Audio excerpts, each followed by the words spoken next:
How does a huge ship not sink even though it has rooms and fuels? However, a tiny stone compared to a huge ship can effortlessly sink. Want to know the answer? Let's think through it.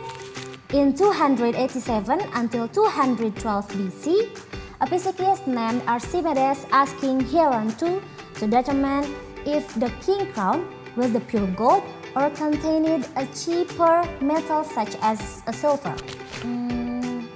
The problem was he couldn't crush the crown to determine the density of the irregular shaped crown.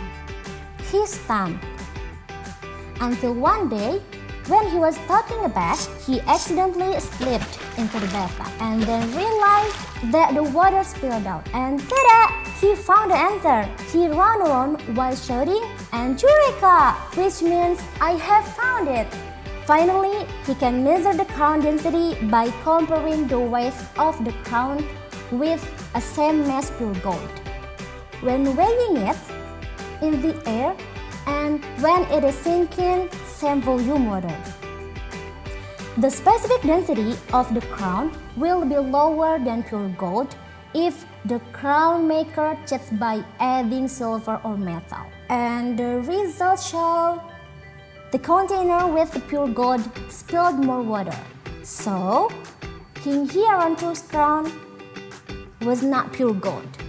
In this case, water has three conditions.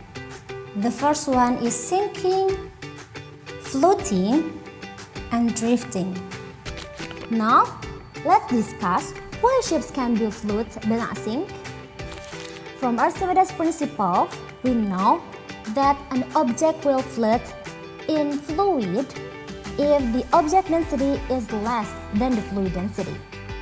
It means the buoyancy force occurs because the object density is less than the fluid density. Thanks to Archimedes' discovery, we understand how ships work. Buoyancy force and gravity force are the main factors that affect how ships work. Ships have a key part called the hull that can help ships float because it lowers ship density.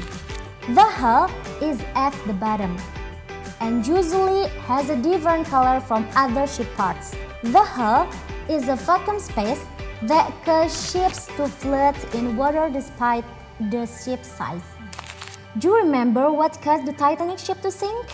The ship struck an iceberg that caused the water to seep into the hull. There are two explanations for this. The first is the ship's stability was disturbed as its distribution or weight concentration changed when water leaked. Second, there was a change in total density from air and air inside the hull to air, air, and water. So, why does ship sink? It's simply because the ship density is less than the fluid density. But why do stones sink? It is because the stone's density is denser than the fluid density.